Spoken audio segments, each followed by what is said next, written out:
Borthakur IAS academy প্ৰস্তুতি আৰু অধ্যয়নৰ নিৰ্ভৰযোগ্য ঠিকনা Borthakur IAS academy. Hello everyone, welcome to the Hindu analysis for 24th May 2021. Let us begin with the first article today. Center majority of states opt to hold class 12 board exams. In a decision by majority of the states and the central government, which is bound to create some panic, anxiety and various set of emotions in both parents and students alike, particularly regarding to class 12 students of CBSE syllabus. The central government and majority of the states have decided that they are going to conduct board exams, that is class 12 board exams. These exams will be held this year despite the deadly second wave of COVID-19 pandemic. A meeting which was chaired by Defense Minister Rajnath Singh. It was an online consultation with various stakeholders, that is the state governments. A critical consensus was reached that despite whatever the pandemic situation is in India, they are going to go ahead and conduct class 12 board exams. As far as is this the final decision, it seems that this would be the final decision. We are just waiting for few more modalities to be completed before the Central Board of Secondary Education will come out with a formal announcement by June 1st.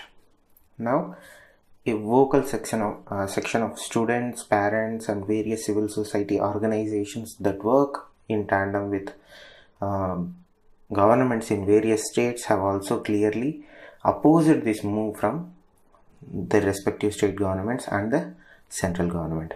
As far as the parents and the students' action, they have already filed a plea in front of the Supreme Court seeking cancellation of this examination. However, Union Education Minister, who was speaking at this meeting, has clearly pointed out that class 12 examination is very important for future of the students. He was of the opinion that class 12 board exams and the All Indian entrance exams are very critical and important in shaping future and defining the careers of the students. In order to conduct these exams in a safe and secure manner, the central government is recommending certain changes to the structure of the exam itself. They have changed the nature of the exam from a descriptive one to a mix of descriptive and choices, multiple choice question paper. They have reduced the time of the exam also from 3 hours to 90 minutes. Again, they have also reduced the number of subjects. They are going to hold or held the exams in only 20 major subjects. They are going to take out the optionals and everything. But at the end of the day, the government is going ahead with this. They are going to come out with a timetable or a schedule for this exam, which is going to be in a very staggered manner, meaning there will be ample time in between, and likely the students would be divided into groups, and they are going to go ahead by increasing the number of centers so that there would be a possible a chance of having a social distance seating arrangement. But this looks very well on the paper. But as most of you are well aware, certain schools, majority of the schools don't have enough infrastructure to properly implement social distancing procedures when conducting examinations. So the class 12 students are already under immense pressure to perform well in such examinations. Add on to that the lack of social interactions with their peers due to coronavirus lockdowns and whatnot, lack of access to proper educational resources due to again lockdown. This is going to have, and we are going to see a certain impact on students who are taking these exams this year now. Coming to the next article, recalibrate growth, reprioritize expenditures. The second wave of COVID-19, which we are currently experiencing, has forced many states into imposing lockdowns. By the latest estimate, majority of the metropolitan cities, majority of the states are either extending lockdowns or imposing a prolonged or a similar type of lockdown where they are allowing essential services to move on, but they are making sure that nobody is moving out of the or coming out of houses beyond a certain point in day. These lockdowns have had an adverse impact on India's economic activities. During the first wave, where we imposed the strictest of lockdowns known to us, we have clearly seen a direct correlation on the impact these lockdowns had on our economic activities, both in terms of production and whatnot. Everybody was hoping that the government would realize what were the adverse impact of imposing such lockdowns on population, and they were hoping that during the second wave the government will come out with a very structured way of imposing lockdowns, where they'll allow essential economic activities to be conducted or taking place, and they'll try to restrict some movements or some sort of restrictions being imposed on population. But by the look of it, we already understand that the central government gave the responsibilities of imposing or managing lockdowns to the state governments rather than imposing a centralized lockdown by the central government. So to these responsibilities, various state governments have reacted in a different way, whereas certain states went for a complete lockdown where they shut everything and every economic activity, production and whatnot. Certain states went for a mixed way of or mixed system of lockdowns, where they realized certain critical sectors which were struggling due to the first set of lockdowns, and they allowed certain activities to be carried out during second wave, a second set of lockdowns imposed during the second wave. But this is not a uniform approach like the central government took in the first wave. Now, due to this or reimposition of lockdowns successively by state governments is eroding economic activities. Whatever the growth projections of different national and international agencies about central government's 21-22 budget do require a certain recalibration at this point of time. For example, the IMF, RBI and the Ministry of Finance, Economic Survey and others had forecast the real GDP growth for 21-22 at 12.5%, 10.5% and 11% respectively. But the Moody's organization was close to realistic of our GDP projection, where they pegged our GDP growth to be anywhere between 9 to 9.3%, which is very close to our benchmark growth rate of 8.7%. Now, the idea behind all these projections was that India was not going to experience a devastating second wave, which would certainly put our GDP at what we had or the same level as in the year 2019 and 2020.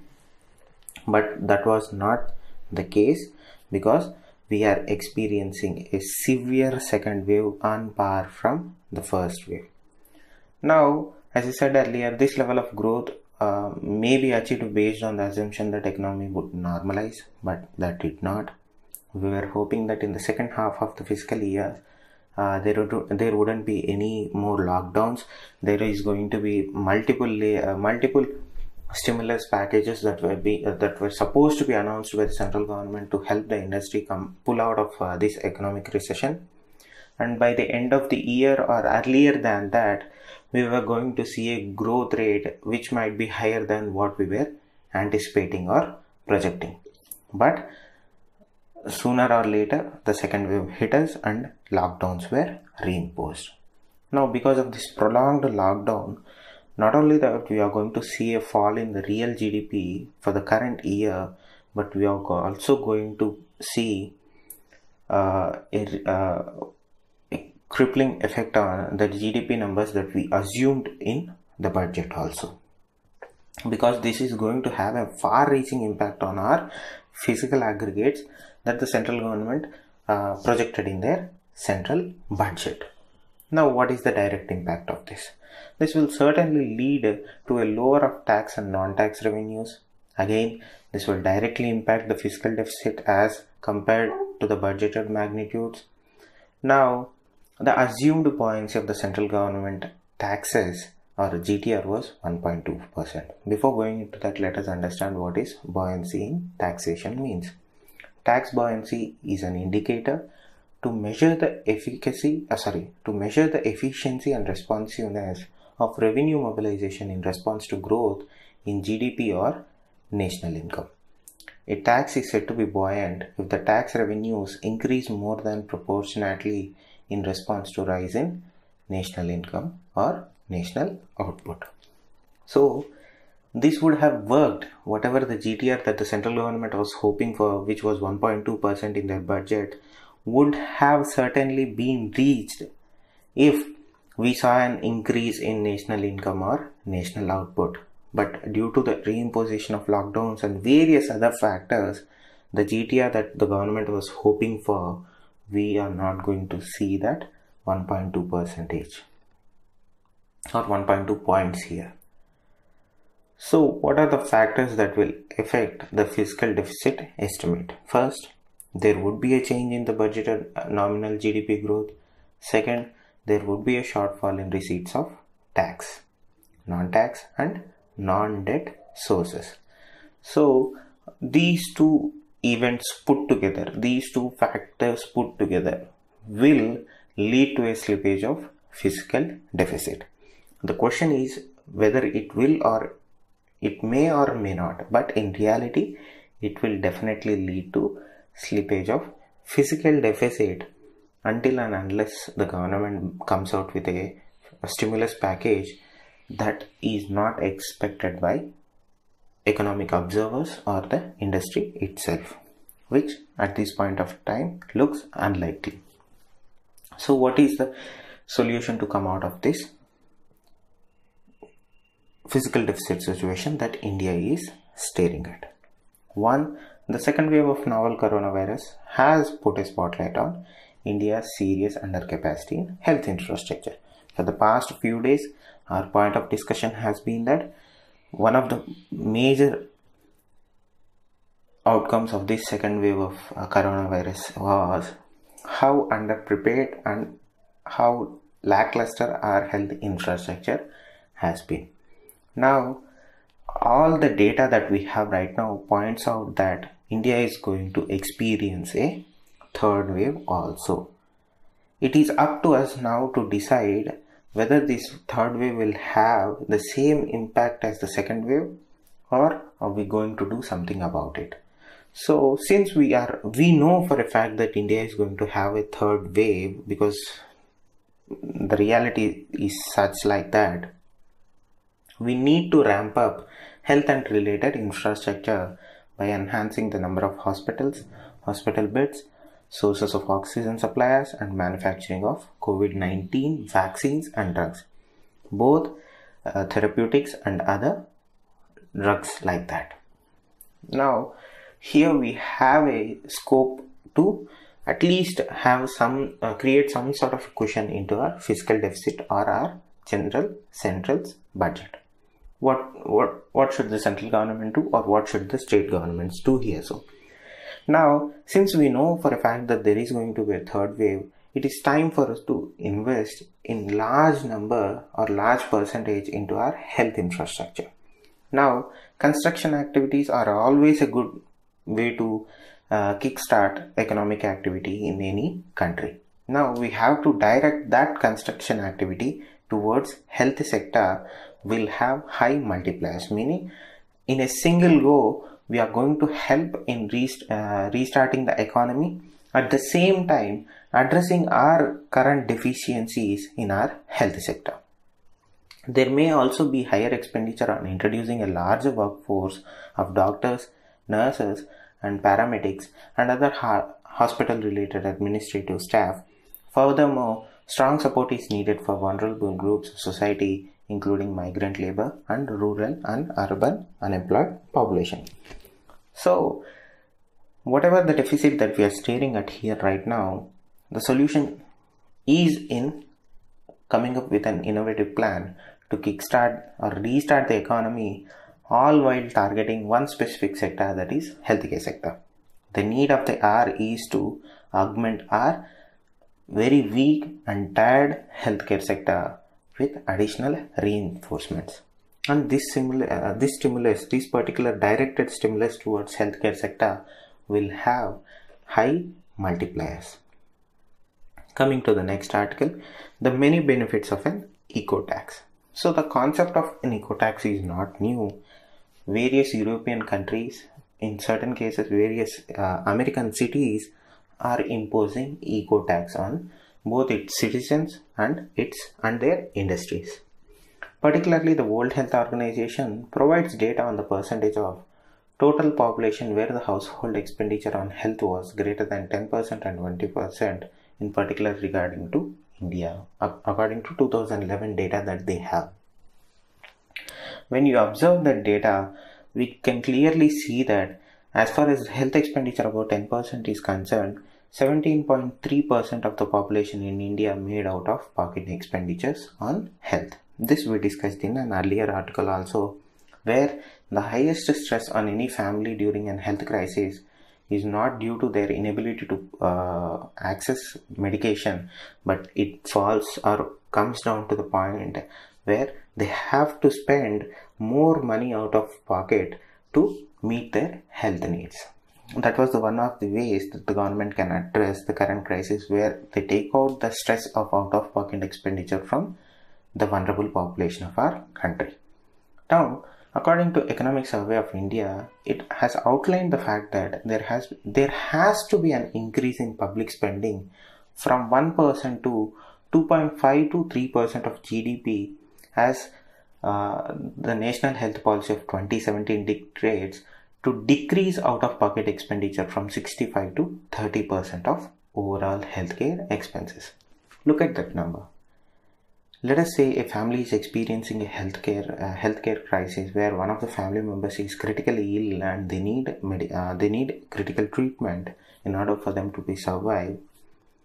Out of all the expenditure that the family incurs, 65% of the expenditure is out of the pocket expenditure because of the ancillaries that go with the treatment.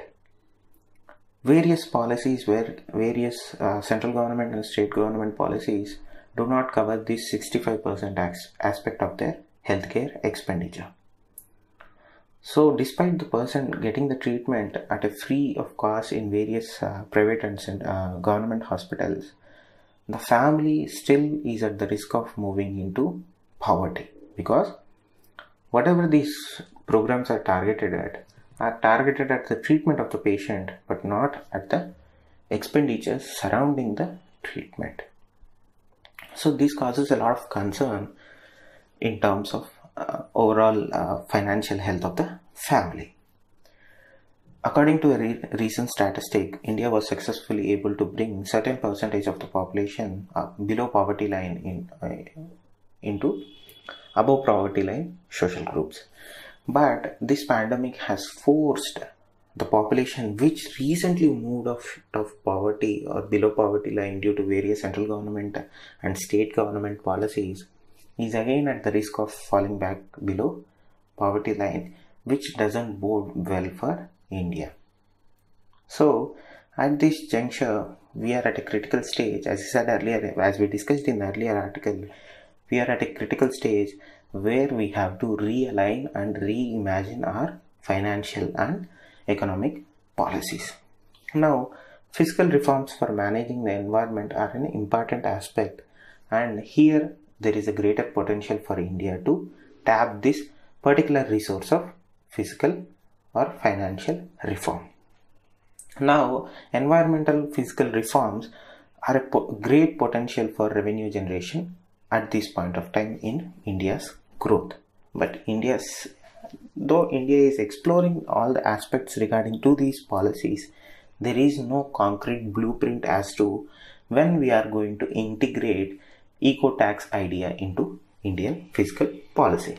Now, environmental regulation in turn may take several forms, one of which that India has adopted is command and control.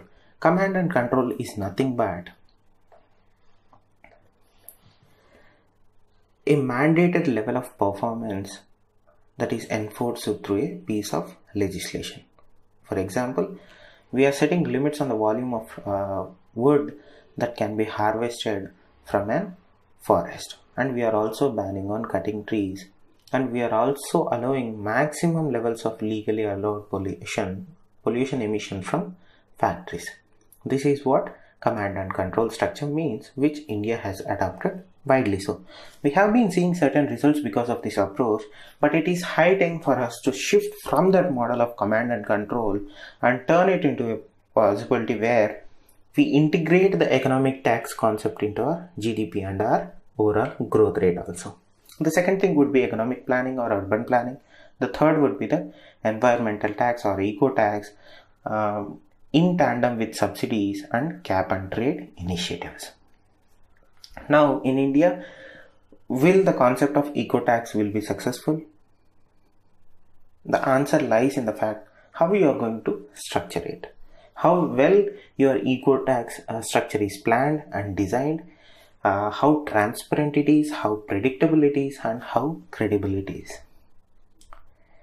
When you compare the implementation of GST, there is a lot of confusion that surrounds GST to this day. Post passing of the GST, various amendments had to be made to make GST simple and easy to implement, but there are a lot of complexities surrounding GST. So if you see that and compare it with what an eco tax structure in India will look like, there is bound for questions to be raised in regards to, will it be complex, will it be very hard to understand, will it be very hard to implement? The answer is, there is a chance that it is going to be like that, but the success of eco tax lies in the fact that it has to be predictable, it has to be transparent, and it has to be credible. So if India is successfully able to bring that kind of structured architecture into designing a well-meaning eco tax in India, it is bound to be a success, and whatever the impact or the negative impact that certain sections of the economists are suggesting, that these eco tax will have an adverse impact on our GDP or our nominal GDP growth, it would be false, because there is a cleared structured eco tax plan in place. This would increase the adoption rate, which would in turn increase our revenues through eco tax. Now, how to go about this? What are the basic tenets that India should adopt when and if an eco tax is implemented in India? Now, the eco tax rate should be equal to the marginal social cost arising from negative externalities associated with production, consumption, or disposal of goods and services. So it should parallel the current structure that we are having as a social norm here. Now, what does this involve? This would include the adverse impacts on health of the people, climate change, etc., and the eco tax rate may be fixed consumer rate to the marginal social cost, so evaluated. Now, what are these environmental tax reform generally involve? When you cut down everything and bring it to the bare necessities of what an environmental tax reforms generally look, it involves three complementary activities. 1. Eliminating the existing subsidies and taxes that have harmful impact on the environment. 2. Restructuring existing tax in an environmentally supportive manner. And finally, initiating new environmental taxes, and these taxes can be designed either as a revenue neutral or revenue augmenting. The choice is with the framers of the law. They can be neutral or they can be augmentative. Now, the question again raises whether is this implementable in India? In developing countries like India particularly, the revenue can be used to a greater extent for provision of environmental public goods and addressing environmental health issues. Particularly, let us take the example of Delhi itself. When you take the death rate due to coronavirus pandemic, SARS-CoV-2 virus, at this point we have this information, or it is well established that SARS-CoV-2 affects the lungs of an individual. Due to the high levels of pollution in Delhi, people generally, if they were living in any other area apart from Delhi, they would have survived the SARS-CoV-2 virus. Because they were living in Delhi, because their lungs were already damaged due to, or at least to a certain percent damaged due to pollution when compared to their counterparts in other cities and other areas in India, they were more susceptible to succumbing to the SARS-CoV-2 virus. This can be well established with data. There is ample data, there is ample proof and enough proof to put this theory into reality. I may be wrong here, but we can prove that because of higher percentage of pollution in Delhi, people who can generally beat SARS-CoV-2 died because their lungs were already damaged, as that can be said or not, because of high levels of pollution in Delhi. Now, where can eco tax in India can concentrate on? One, differential taxation on vehicles in transport sector, purely oriented towards fuel efficiency and GPS based congestion charges.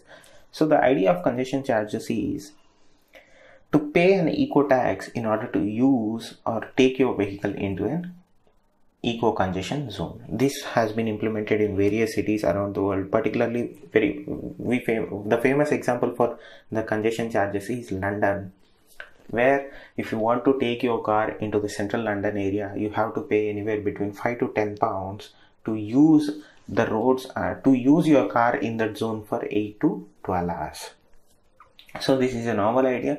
The London metropolitan area has also seen a lot of increase in their revenue because of these congestion charges, and they have successfully reinvested the money that they got through these congestion charges into London economy back into it.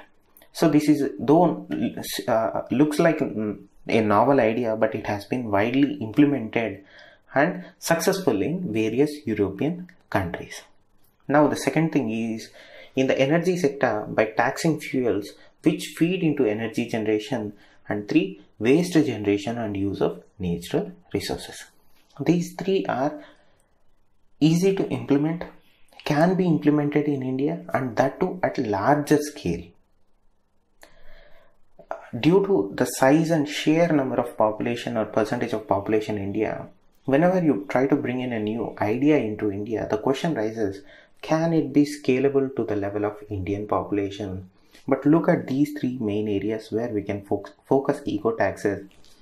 These 3, one is taxation on vehicles, particularly in transportation sector, taxing fuels which feed into energy generation, waste generation and use of natural resources where we tax that also.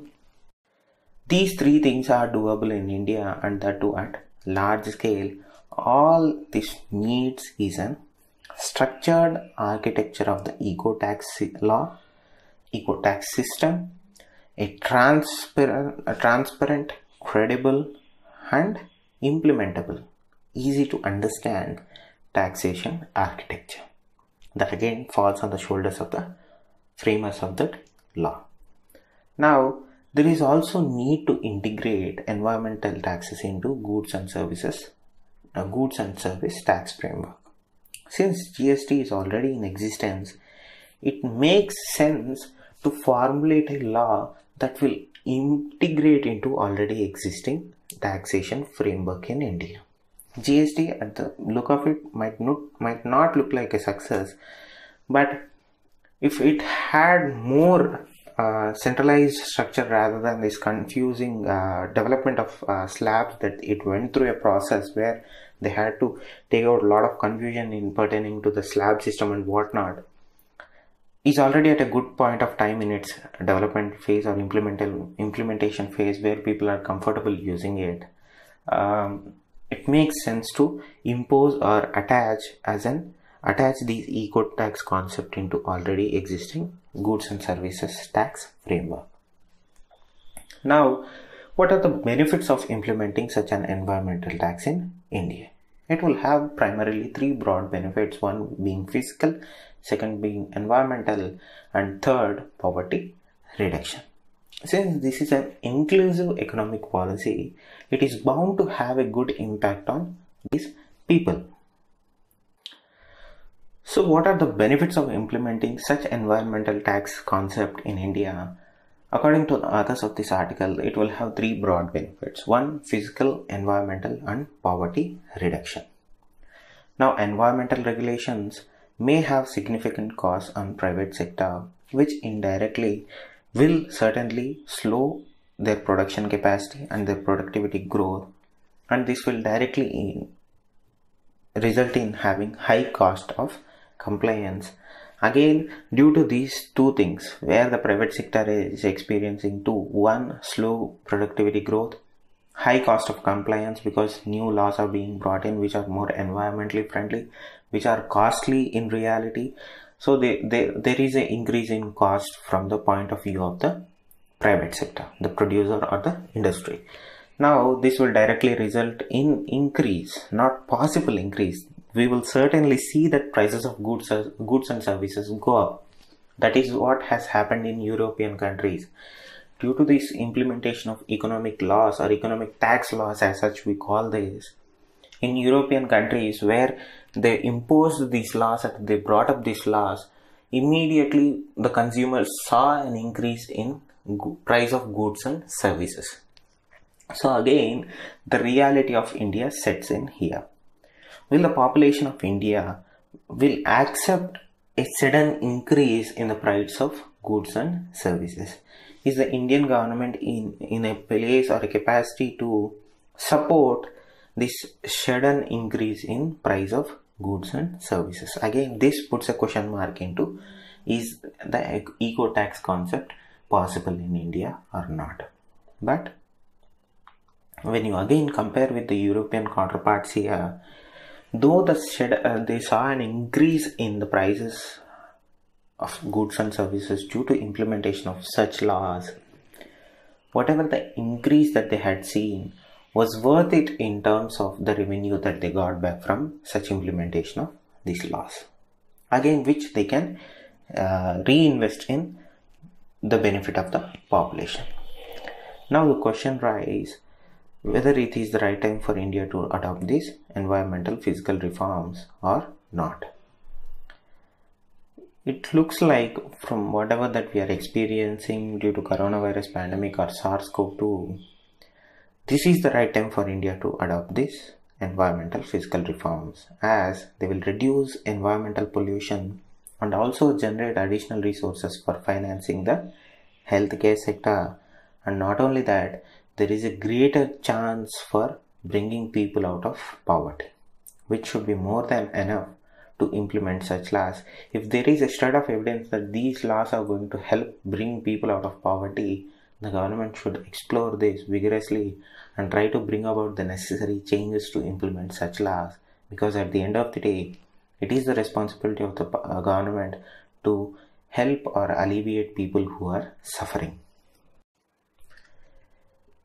In a bit of news that is bound to create certain anxieties in the government of India and medical community in India, the UK has come out and said that a single dose of AstraZeneca's vaccine was only 33% effective in protecting against this COVID coronavirus involving the B.1.617.2 variant. This was first identified in India. When India conducted similar tests and trials, we came out with an efficacy of around 59% for 2 doses of the vaccine. When you take a Covishield vaccine, the efficacy percentage of this vaccine fighting against the SARS-CoV-2 virus is around 59%. That is only when you receive both the vaccines, first dose and the second dose. Now, due to lack of availability of vaccines, India has adopted this policy of ensuring people get at least 1 dose of Covishield. Due to production challenges and various other factors, India has been heavily relying on Covishield. The efficacy rate is around only 33% effective against the new variant that is ravaging India right now. This puts a lot of questions. This puts a lot of anxiety because, as I said earlier, we don't have enough vaccines to vaccinate people completely. So we have approached the staggered vaccination policy where we are ensuring people receive at least 1 vaccination in the hope that By the time certain percentage of the population is vaccinated by at least one dose, we are going to have enough vaccines to vaccinate most of the population with the second dose. Now, particularly this variant B.1.617.2 variant is becoming dominant in India. This has become the primary variant, dominant variant in India, and this variant has multiple mutations on spike protein region. So when the potency of the vaccines that we have, Covishield and Covaxin, have been tested against this variant, we found that both these vaccines are effective against the new variant that is dominating in India. But the data that is coming out of UK, particularly this 33% efficacy or efficiency against this variant, is a little bit worrisome. So we have to see, we have to wait and see how the government of India will react to this news. Though from the initial stages of it, it doesn't look very happy, because this is not good news. The fact is that when the efficacy that we were expecting out of the first dose is less than what we were anticipating, that is bound to put some wrench into India's plan to vaccinate at least a certain percentage of the population with single dose. So that is how things are. Moving on to the next article, no access to images of our nuclear sites, Iran. In a decision that again is going to create a lot of panic in America and other various European countries, Iran has decided that they are not going to share their surveillance pictures with the IAEA inspectors. According to the Iran nuclear deal, one of the points or one of the agreements that Iran agreed to was that every year or whenever requested by the International Atomic Agency, Iran is going to share their surveillance pictures from their nuclear reactors. So when Iran shares those pictures, these inspectors will study those pictures and decide whether Iran is adhering to the agreement or not. Since Iran and US are at loggerheads in regards to the Iran nuclear deal, which Mr. Trump pulled out of last year, it looks like Iran is playing hardball here. Even though America pulled out of the Iran nuclear deal, Iran has been pretty respective of the deal and was sharing all the necessary information with the Western world in pertaining to their nuclear program. Now, as a part of its strategy to increase pressure on Western countries, including United States, Iran has said that they are not going to share their nuclear reactors images, surveillance images, with the International Atomic Agency's inspectors. Now, again, this is Tehran's way of threatening to pull out of the nuclear deal and pursue weaponization of their nuclear weaponization of their nuclear program, where they are threatening that they are going to convert nuclear material into nuclear warheads. So this is very much again a developing story. As far as Iran is concerned, they are very serious about it, and they haven't allowed any International Atomic Energy Organization's inspectors to visit their nuclear sites. They have been holding on that also. Certainly put a lot of question marks over Iran's nuclear program and will certainly increase a lot of stakes in the Middle East region. Thank you. Stay safe. Namaste. Borthakur IS academy প্ৰস্তুতি আৰু অধ্যয়নৰ নিৰ্ভৰযোগ্য ঠিকনা। Borthakur IS academy.